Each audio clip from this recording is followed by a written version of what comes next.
Hey, hey, hey, Sebastián Cova de regreso con un nuevo capítulo de Perípatos aquí en Cuarentena Mundial.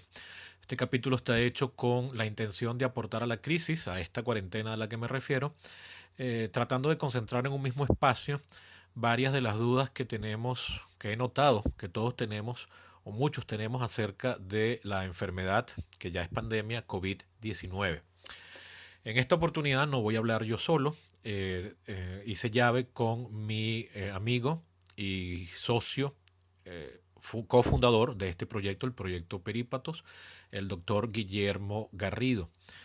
Guillermo es un venezolano egresado de la Escuela de Medicina Luis Racetti de la Universidad Central de Venezuela, allá en el año 2005, pero desde 2007 reside en los Estados Unidos, donde obtuvo una cuádruple especialización.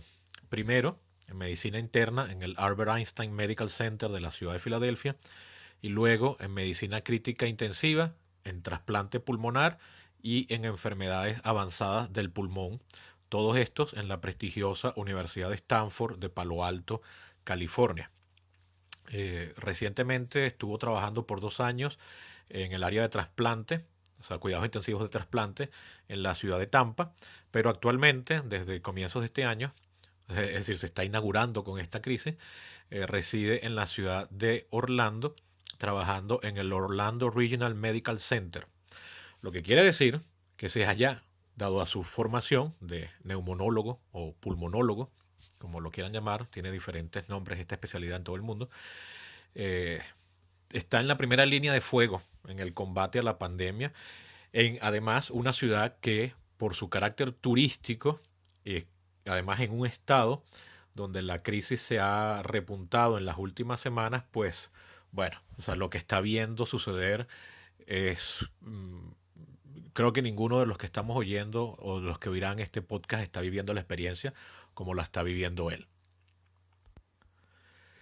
Evidentemente, debido a los problemas de Internet que me aquejan desde, como todos saben, desde agosto de 2018, o todos los que han escuchado mi podcast saben, esta entrevista no la realizamos ni por Zoom, ni por Skype, ni por llamada telefónica, sino que la tuvimos que hacer de una forma discontinua, yo enviándole las preguntas por mensaje de texto, o sea, en texto, y él respondiéndome con notas de voz, todo esto enviado a través de la red social WhatsApp.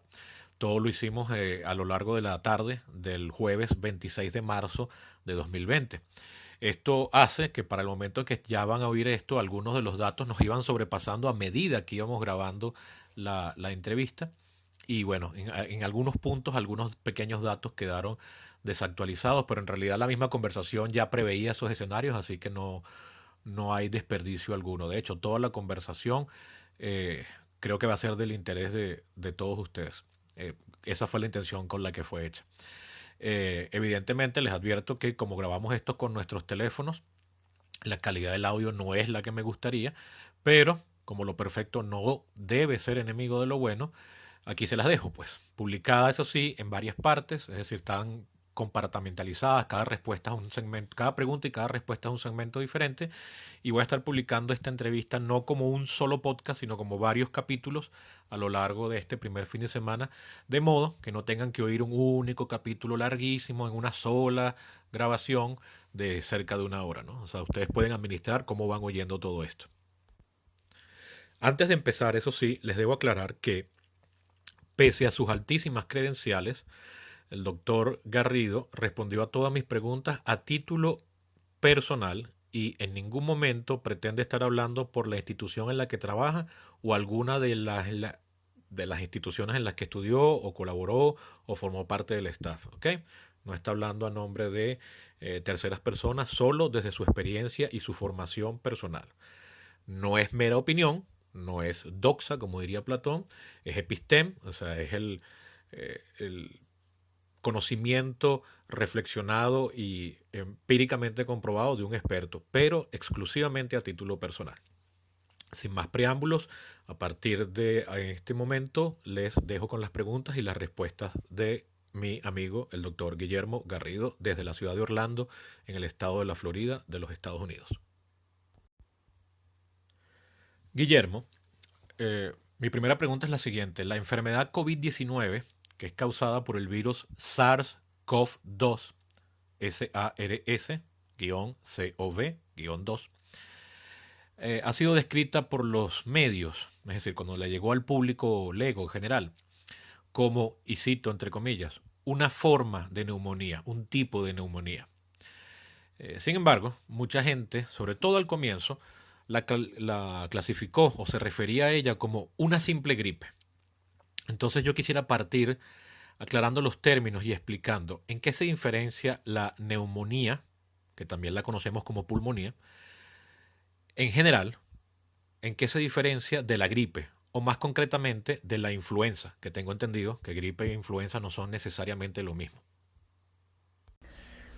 Sebastián, tu primera pregunta me parece relevante para aclarar ciertos puntos y términos. La gripe es un término genérico que no significa nada significativo desde el punto de vista médico. Simplemente un término no específico que engloba lo que es el resfriado común, que es un cuadro clínico relativamente benigno y que es secundario a múltiples virus que circulan en el ambiente. Nosotros tendemos a clasificar las infecciones respiratorias en infecciones respiratorias superiores cuando afectan la nariz, la garganta, la laringe, es decir, la faringe, las cuerdas vocales, la nariz, etcétera, como ya te dije. Y infecciones respiratorias inferiores que afectarían a la tráquea y las vías aéreas más pequeñas, como los bronquios, los bronquiolos y los pulmones como tal. La neumonía es un término muy viejo acuñado por un médico francés llamado René Laennec, que además es muy famoso porque no solo describió la neumonía, describió el enfisema, descubrió la cirrosis, inventó el estetoscopio y que todavía se usa porque es muy útil y muy conocido, pero realmente la neumonía implica que los alvéolos, que son los saquitos microscópicos del pulmón, se llenen de pus y se inflame el pulmón. Y cierta porción del pulmón, al llenarse de pus y de inflamarse, pasa de ser un órgano esponjoso y flexible y elástico a convertirse en algo duro como una patilla. Y a ese proceso se le denomina hepatización porque se transforma en algo muy parecido al hígado y posteriormente eso sana y tiende a recuperar su función normal al cabo de un periodo que puede ser de 4 a 10 semanas dependiendo del paciente. Eso es una neumonía. El término realmente correcto para una infección viral de los pulmones es neumonitis.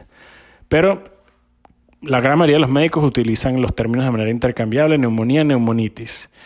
En el caso específico de la influenza es un virus respiratorio que produce infecciones respiratorias superiores, pero también inferiores y que da síntomas sistémicos fuertes. Es decir, el paciente con influenza puede tener desde una gripe, entre comillas, simple, o puede sentirse muy mal, muy afectado clínicamente, con mucho dolor en los músculos, fiebre. Y a la vez se puede dar el caso donde ocurra una neumonitis viral, donde al paciente se le baja el oxígeno y se enferme de manera significativa. Y bueno, evidentemente que puede matarte, ¿no? Y como todo virus respiratorio, existe el riesgo de coinfección o superinfección, es decir, una segunda infección de índole bacteriana. Entonces es muy común que las neumonitis virales cursen en su complicación con una segunda infección de origen bacteriano que genera una neumonía como tal, propiamente dicha, y que puede acompañarse de sepsis, es decir, que una infección que entre en el torrente sanguíneo y cause trastornos en todo el organismo de manera severa.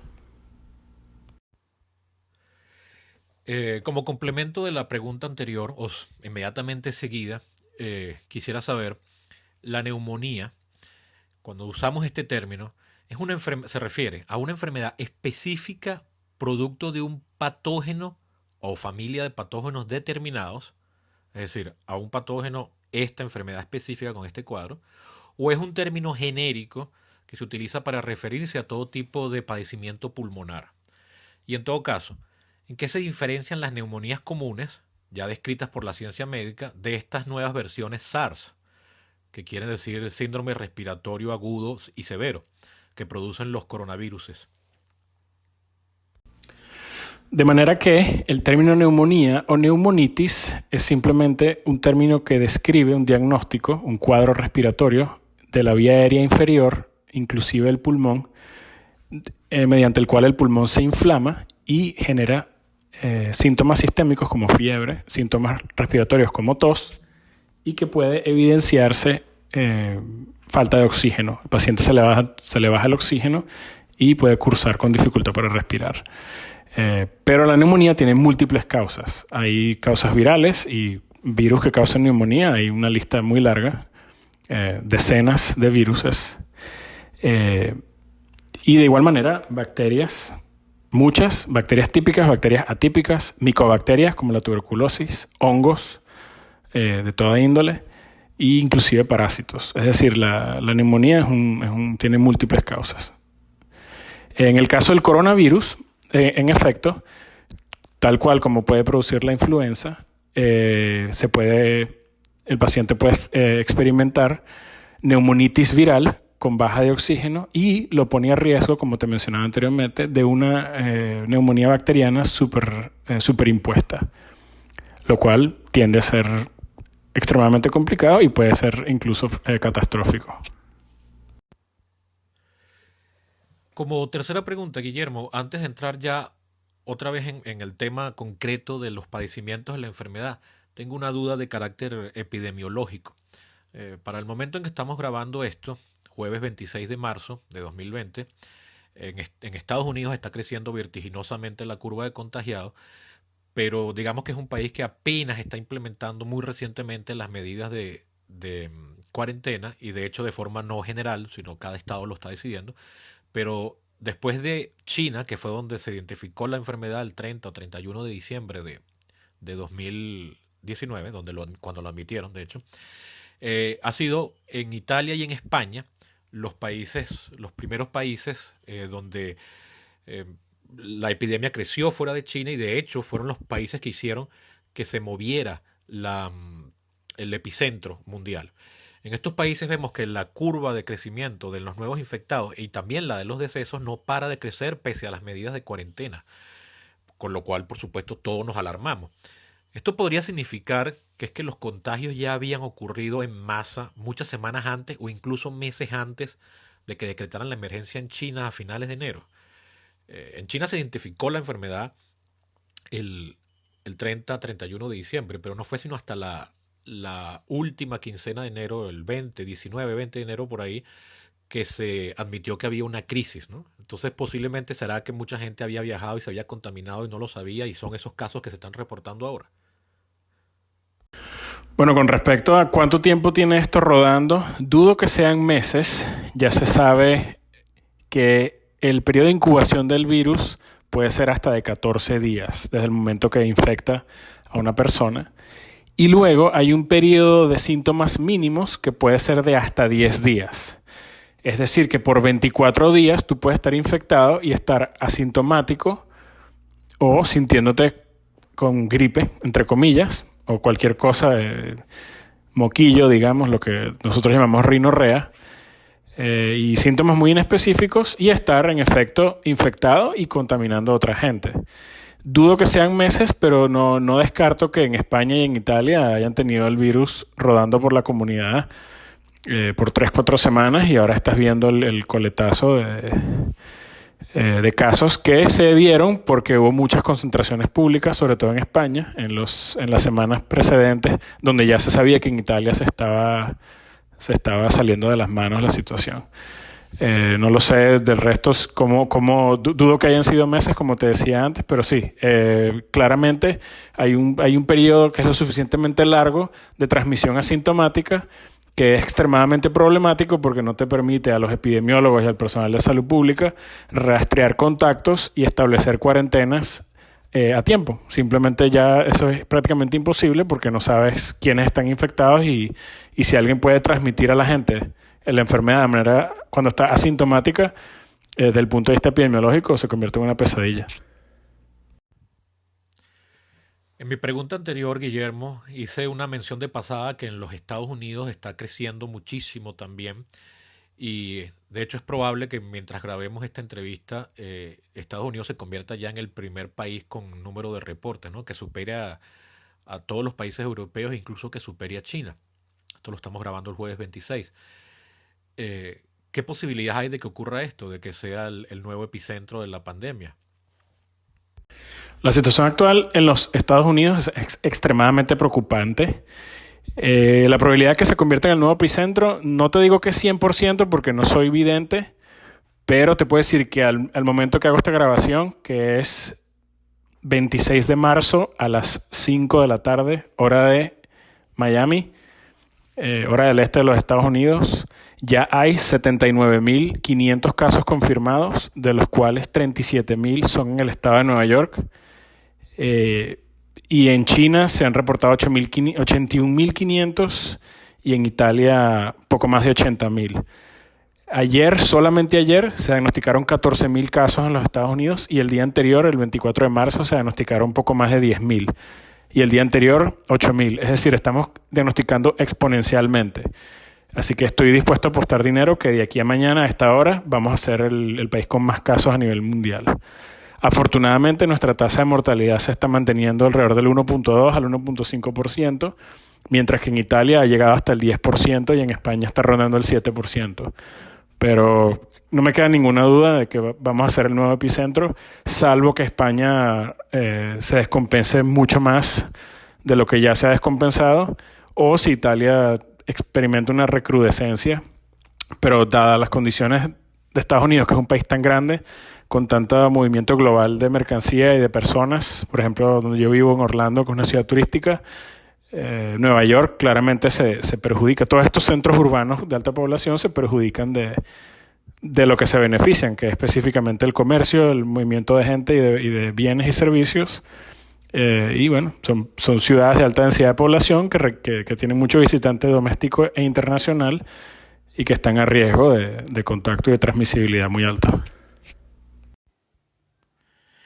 Bien, eso ha sido todo por hoy. Estoy publicando esta conversación con mi amigo Guillermo, el doctor Guillermo Garrido, por partes, de modo de no saturarlos y que puedan concentrarse solo en pequeñas porciones de información por día.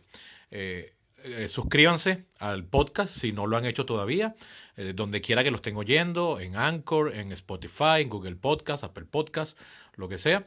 Suscríbanse para que no se pierdan más capítulos. Y pueden seguirme en mi red, me pueden seguir en Twitter, @eco23, SO23. Hasta mañana.